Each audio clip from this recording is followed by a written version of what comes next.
Alright, so we're going to do just a quick review and just a quick demonstration on the new, I believe is one of the latest G-Shock models. It's the GWX8900B-7. Over here, of course, is the quick and lovely G-Shock box. And right inside you get a extremely fat little manual with everything you need to know about timekeeping and stuff like that, handling your watch. Module number 3278, and it also works for 3279 as well. Now, in here, of course, we got the G-Shock's extremely flashy can holder. Very pleasing to the eyes.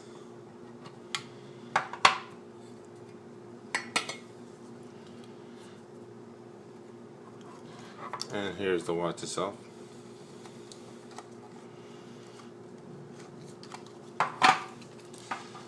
Again, this is the GWX8900B-7. See if I get a closer view for you guys. Look at that. Wow, it's nice and chunky. I love it. The band is made out of resin. I don't know what that means. I'm guessing some type of plastic, of course, some type of polymer. It is in digital. It does not have a dial like some of them do. As you can see, it's big, bulky, and easy to read. You will be receiving a signal from the atomic clock place. I guess it's in Colorado, depending where you're at. You can set it up to receive six times per day for perfect accurate reading.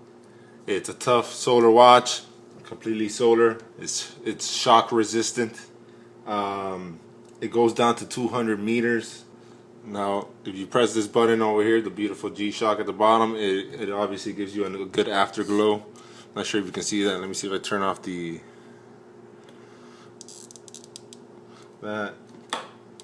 Give you a nice little preview of that. Nice, beautiful afterglow. Extremely love it. You can set it up to have 4 daily alarms and 1 snooze alarm. It has a stopwatch, of course. It has a world time. You have, of course, your countdown timers. You have a full calendar. You can either work it through your 12-hour or 24-hour hour format.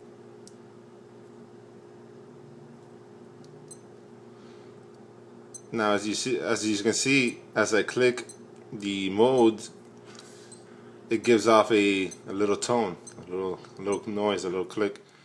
You can actually turn that off if you want. It gives you the option to turn it on or off. Now, the battery on a full charge, this can last you 10 months. Yes, I said it, 10 months on a full charge with no light. You can be in the dark for 10 months and this watch will still work. Pretty amazing. Another great feature about this watch is that it has power saving mode. If you turn on power saving mode, if you put the watch in a dark place, it'll actually pretty much go to sleep until you bring it to a place where it's well lit. So I thought that was pretty clever of them.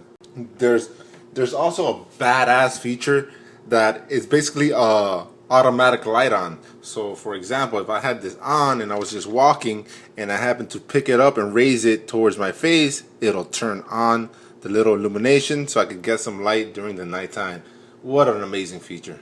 So just jumping into the specs, it has a multi-band atomic timekeeping for the US, the UK, Germany, Japan, and China. Alright, for those of you who love the atomic timekeeping, basically it tells you what you're supposed to do. Basically, is try to keep it near a window or inside your house.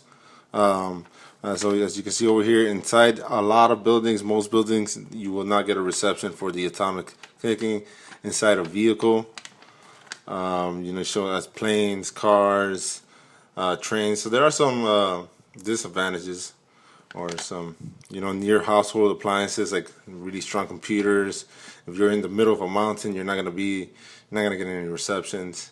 If you're near a bunch of power lines, not gonna work either. And if you're near a construction site, like many people work in construction sites, it's not gonna work. So there are some disadvantages. Now, when you first get it, you can actually do a manual receive to actually make it contact your watch or whatever, and actually give it an atomic reading to calibrate it. Excuse me. So we do that by pressing this button right here twice. You hold it for a few seconds, and as you can see, it's in RCVD mode, which means it's receiving. Some of you must remember that if you live in China, China does not use the daylight saving times anymore. So if they decide to put back daylight saving times, some of the options in here are not going to work. So you might keep that in mind if you're in China. Alright, so getting straight into the options and the modes. Straight off the bat, of course, you have the city you're in, your normal basic timekeeping mode. If you press over here the mode, you will get your tide menu, or your tide and moon mode. Click it again, you'll get your world time mode, so you can see, like I said, up to 31 different countries. Again, if you press it again, you'll get your alarm mode. Press it again and you'll get the stopwatch. Everybody knows how to use the stopwatch. And the countdown timer. The first thing you should do once you purchase your watch is set up your home city, so you can get a good. You see, you hold this button for twice. As you can see, it is flashing at New York City. And that's exactly where I want it at, because I am in Florida, and we are in the same time zone. The reason I got this watch was because it has the time, the tide information, and also the moon data. As you can see over here, it's a little circle, and it's kind of in the shape of a crescent moon. That's basically what your waxing moon is going to look like. Now, the moon data will be accurate to whatever home city you selected in the beginning, and it will give you the accurate reading for that age of the moon.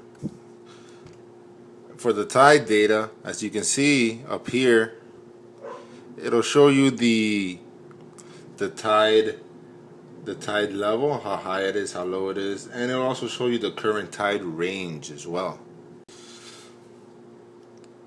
Alright, looking at the tide, looking up there, it looks a lot like a intermediate tide. As you can see over here, you got spring tide, which means the little sides will be off. You got an intermediate, and of course you got the neap tide, you know, with the long range. So now looking at this model over here, as you can see, you got low tides on each side, and then in the middle is your high tide. Basically, this little circle right here towards the left top side is basically your battery indicator and your power indicator. It shows you whether your battery is low. It shows you whether it's charging. Like right now, it says CH up there. It says that it's charging. Also, it'll tell you if all the features on there are enabled, if they're all disabled. So it gives you a quick little overview of the statuses of your watch. Alright, for those of you wondering how long the battery takes to charge through the solar powered, if you're outside in direct sunlight, it takes 5 minutes to charge your battery. It takes 5 minutes. I said it again, 5 minutes to charge your battery. That is amazing. Now, if it's through a sunlight through your windows, it's gonna take 24 minutes if you're in a window. Now, if it's in the window on a cloudy day, it'll take 48 minutes to charge. And if you're inside the house, like for example a fluorescent light, which I'm using right now, it'll take about 8 hours to fully charge this battery. But you cannot beat the 5-minute charge outside in a great sunny day. That is amazing. But there you have it. You have a great, beautiful watch for fishermen, sailors in the military, any outdoorsmen. Great watch.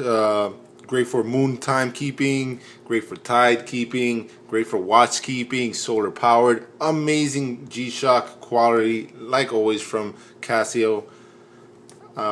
Tough, durable watch, extremely durable. There you have it, the new G-Shock. Peace.